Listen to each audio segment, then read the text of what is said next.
Well-known Colorado Democrats condemned their own party for playing a dangerous game. Gas prices, free RTD fares, a few different reasons to ride. We actually found that Coloradans' habits have already changed. DougCo Schools superintendent tries to put past politics behind a divided district. So there's just this sense of freedom. Coloradans are feeling taxed by what are technically fees on every one of our deliveries nowadays. It has cities cashing in. And we tracked down the guy who got accidentally famous when he meditated through a moose visit. All that is next. A half dozen of Colorado's most prominent Democrats of the last half century are condemning their own party for playing games with democracy, for meddling in Republican primaries, trying to boost extremist election deniers, the Democrats thought would be easier to beat in general elections. That effort to elevate fringe candidates failed in Colorado. The most extreme election deniers lost here, but it has been succeeding in several other states. You got Democratic groups trying this stuff in Michigan, California, Pennsylvania, Illinois, and Maryland. The open letter today was signed by former Democratic Governor Roy Romer, former Senators Mark Udall, Gary Hart, and Tim Wirth, and former Representatives Pat Schroeder and David Skaggs. They wrote to their own party, quote, "We must stop this practice and stop today. Our democracy is fragile. Therefore, we cannot tolerate political parties attempting to prop up candidates whose message is to erode our dedication to fair elections." The letter was organized by the centrist group Issue One. It's a bipartisan group of former elected officials who are trying to reduce polarization and strengthen our elections. Colorado's experiment to entice people into riding public transit began with free fares on RTD today. Perhaps it's the cost of gas lately, but our Steve Staker went through months' worth of numbers and found Coloradans are riding trains and buses and scooters more often. Gas prices sometimes affect that. From a bird's eye view, it would appear that gas prices are at least partly influencing people's decision on transit. Data from RTD shows boardings on buses and trains were up 41% year over year in March, 39% in April, and 35% in May. 5 million people boarded trains and buses in the month of May, the latest available data from the transit agency. So does RTD believe gas prices influence it? And the answer is a solid maybe. Spokeswoman Pauline Haberman says there are a lot of different factors: seasonality, level of service. A lot of people are feeling more comfortable on transit after some COVID isolation. Sometimes it can be just from, the Rockies games and the summer events. Then there's that last mile connection. Data shows rides on shareable scooters and bikes were up too. We looked at the weekend in June where gas prices were highest. I think there's something like $4.92, and compared that weekend to the same weekend last year in 2021. And we saw for shared bikes and scooters a 101% increase in ridership. Nellie Pearson works with Ride Report, a company that aggregates scooter and bike data for city and regional planners. In the second quarter of this year, ending in June, the city averaged about 16,000 scooter and bike trips per day, up from 9,000 last year. There were some obvious big events. We had lots more people choosing to take bikes and scooters to see their Stanley Cup champs. Give yourselves a hand for that. The city of Denver, the state of Colorado, you guys have been amazing. And we know that something like transportation change requires such a shift in behavior. It requires doing something totally new and uncomfortable. But we know that when you get out there and you experience firsthand the joy, the freedom, the breeze, just the sense that you're out in your community, the more likely it is to stick.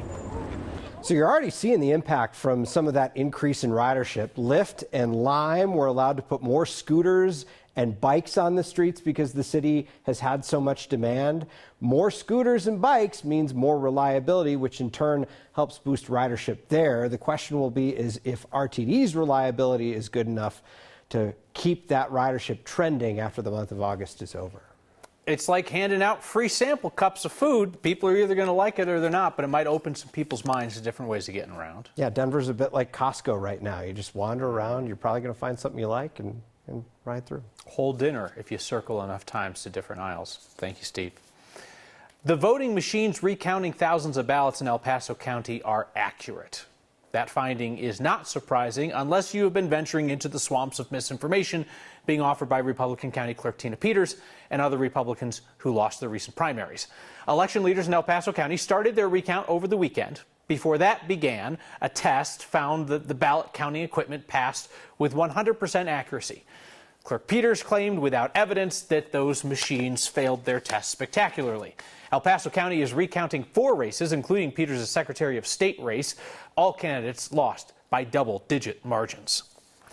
Students at DougCo Schools go back to class a week from today. The new superintendent in Colorado's 3rd largest school district is trying to turn the focus from political infighting on the school board to educating students. DougCo's newly elected school board majority fired the previous superintendent for insufficient loyalty to their conservative ideas. DougCo's new superintendent, Erin Kane, talked with me today about the district's challenges. Our teachers are incredibly optimistic. Our leaders are optimistic. Putting the last couple of years behind us, the last couple of years have been hard for everyone in education. DougCo's Teachers Union predicted a mass exodus of teachers after the abrupt firing of Superintendent Corey Wise. It didn't happen. The district says from a staff of about 8,500, they saw roughly the same number of resignations last year and this year. Superintendent Erin Kane says low pay is what hurts DougCo. She wants the district to put a property tax increase on the November ballot. That despite the district's internal polling that shows that less than 40% of voters support it. It is absolutely an uphill battle. We know that, but I'll tell you what, I don't know how I look my teachers in the eye and tell them I'm not willing to try. Is it harder to ask the community for more money when the public sees the district hiring outside attorneys to lose court case after court case after court case? I think that's going to be an uphill battle for a whole number of reasons. Certainly a lot of the things that our district has been through over the last 6 months. Also our economy, we have rising inflation. So we know that we have a number of challenges to overcome in looking at a potential tax measure. Kane also wants to ask voters for more money to build schools in booming parts of Douglas County, while they begin a 5-year process that will likely lead to school closures in Highlands Ranch, where enrollment is declining. Let's make a plan as to how we can get to a good place so that we're taking care of all of our kids, we're honoring our community, and we're also taking fiscal responsibility as a district. And Kane hopes the DougCo School Board, which has been a model of dysfunction, can show a politically divided community how to work together. Because how in the world can we expect our kids to sort out conflict if we can't sort it out as grown-ups? A recent Supreme Court ruling allows for vouchers for private schools. That's something that DougCo tried about 5 years ago before their program was struck down in the courts. Kane told me today not a single member of the DougCo School Board has suggested that they try a voucher program again. You can see our entire unedited conversation on the next YouTube channel. You all have been throwing shade, and I love it. You have raised more than $17,000 to plant shade trees in Denver's low-income neighborhoods. That is what you did with your latest Word of Thanks microgiving campaign. It was for the nonprofit The Park People. You have now raised $9.3 million total for some really cool nonprofits all across our state. Who could use our help next? Who's doing great work? Email your ideas to next@9news.com. I read each and every one of your Word of Thanks nominations, and I'll have a back-to-school microgiving idea for Wednesday. Your deliveries are costing more, and cities are raking it in even more than we first realized. Happy birthday, Colorado! She's been on the map for 146 years, sometimes with some pretty good typos. His vacation story will be hard to top. Gotta be #1, dude. This is really, it just made the vacation for my wife. Even if he didn't realize what was happening. We found the napping moose man. Next.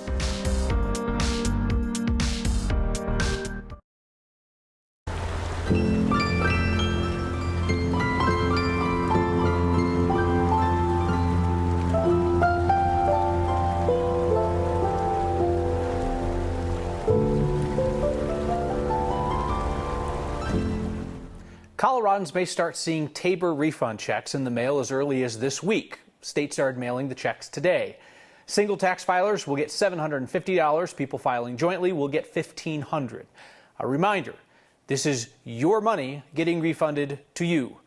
Democrats, including the governor, trying to rebrand the Taxpayer Bill of Rights refunds as their Colorado cash back because they moved the checks up before the election. Since Tabor, of course, requires Colorado voters to sign off on new taxes, legislators quite often will tack on fees without your approval, like the new 27-cent per delivery fee. Well, it turns out that fee also gets taxed. And politics guy Marshall Zellinger found out it's not the only one. The 27-cent delivery fee that took effect 1 month ago is actually 28 cents in certain parts of Colorado because self-collecting home rule cities like Denver and Aurora can tax fees. I don't think that this tax on a fee is defensible. You're not taxing a service, you're not taxing a product, you're taxing a government fee. Aurora City Councilman Dustin Zvonek has an ordinance in front of City Council tonight to stop Aurora from taxing the 27-cent delivery fee and other fees. What my ordinance will do is exempt any sort of government fee from municipal sales tax. It turns out the delivery fee is not the only state fee that Aurora businesses can tax. There's another fee that we pay for waste tires. So when you get a new set of tires, you pay a fee for basically recycling your old tire. That fee is subject to sales tax. The tax on the waste tire fee is about $10,000 a year. Denver also has a plan to stop taxing the new delivery fee, but also discovered the 10-cent bag fee has been taxed for a year now. It also was looping in the fee into the total purchase price, which was being taxed. The city earned $1.7 million from people paying the bag fee in Denver. And if every store taxed that fee, which the city doesn't know for sure, Denver would have taken in an extra $81,000. We want to kind of respect the intent of that fee, but we recognize that taxing the fee is not part of the intention. Based on the city's estimation, by taxing the bag fee, consumers paid an extra half penny each time. And by currently taxing the delivery fee, they're paying 1 extra penny each time. It kind of reminds me of the ending plot of Office Space, where they try to take a minuscule amount of money, fractions of a penny, millions of times. The consumer may not realize, but if it ends up in one bank account, you'll sure see the benefit. What gets me? Denver, for instance, has this in a council committee tomorrow to start discussing for the first time. But it will take at least 3 weeks to get through the process to get rid of taxing something that everyone probably is going to be in agreement. We could do that. Maybe we should do that today. Do we really need to wait the 3 weeks and collect this much more money when we know we shouldn't be collecting it? That's the red tape that sometimes it's silly. So I was listening to the radio the other day, which was my first mistake. But I heard somebody on the radio saying, this fee, they snuck it in here. Nobody told us about the mainstream media covered up this fee, and that's why we didn't know that it was going to happen. I went back and I checked. Yeah. We did this May 2021, the very first time, as part of that big transportation fee with the gas fee that the governor put aside, but didn't put aside the delivery fee. We brought it up then in May, and I've done multiple stories on this fee is happening, and here's where that money is supposed to go. You heard it here first and many times. I understand that you say that, but I heard on the radio otherwise. Thank you, Marshall. The most Colorado thing we saw last week was part moose, part meditation. And when I saw the video, I couldn't believe it. He missed a wild experience, but at least he's got the story. Next.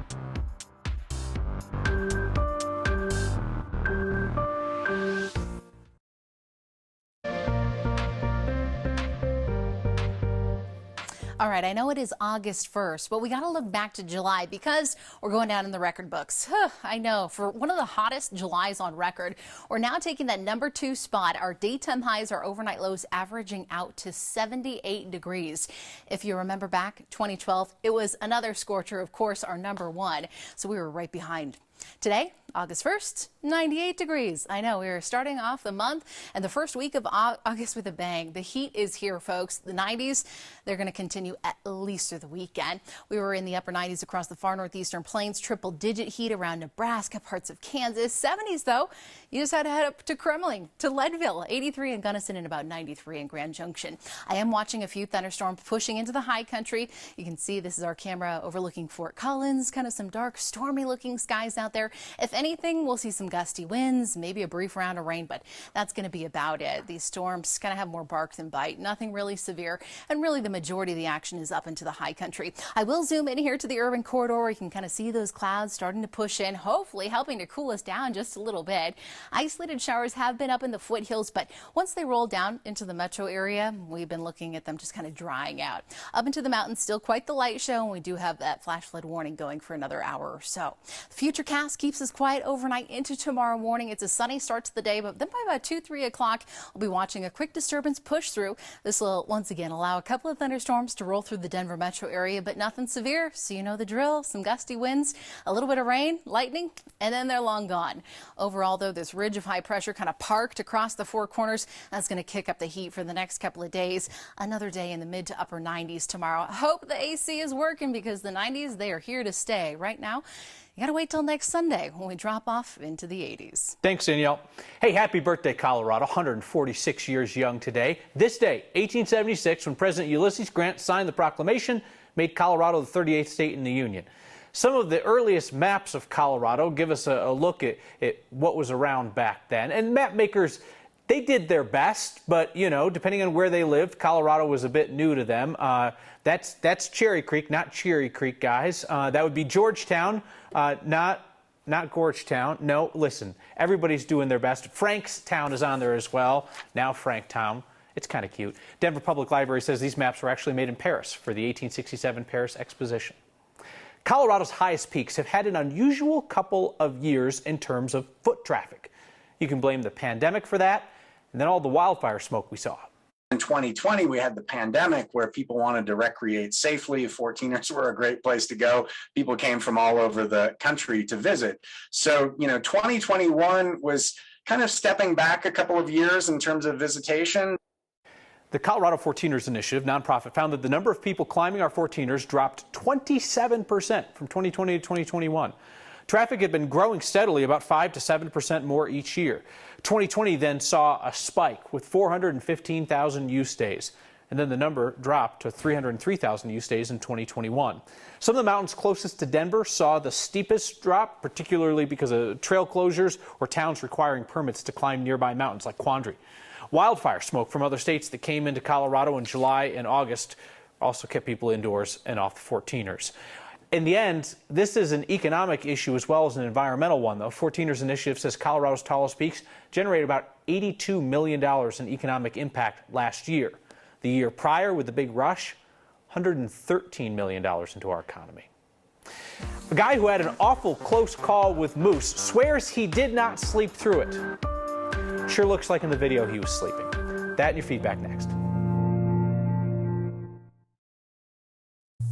It was the most Colorado thing we saw last week. A guy seemingly asleep at the switch as some moose wandered by. There's some moose behind you, dude! Dude, there's a moose, dude! The dude is David Morgan. He and his wife were visiting Breckenridge. She was back at the hotel when this happened. He was out for a walk. He decided to lay down and relax by the stream. David tells us he never heard or saw the moose because he was listening to a guided meditation. It wasn't until the woman who took this video showed him the video that he realized what had happened. When I saw the video, I couldn't believe it. It was amazing. My wife had to put it on Facebook. So my friends are giving me a hard time about it. I get a hard time when people see the video because it looks like I'm napping. But I promise I wasn't napping. I was actually meditating. It's okay to nap, man. It's not against the law in Colorado. You're welcome to come to town and nap. David said at first he didn't want to tell his wife, Catherine. He thought that she would be upset. And actually, in the end, she was jealous because she'd been keeping track of all the wildlife they had seen that day. She missed the moose. Only he got the moose. He actually didn't really get the moose. Robert writes in to say about Democrats meddling in GOP primaries and prominent Democrats warning them off about that. Weird how this is getting treated as though it isn't a standard political tactic that all political parties have been using since politics was a thing. Putting your thumb on the scale to get the weakest opponent is politics 101. The differentiation that former Governor Roy Romer and others make is that you can't say that your opponent is a danger to American democracy and then promote him. That's what they're saying is different this time. See you next time.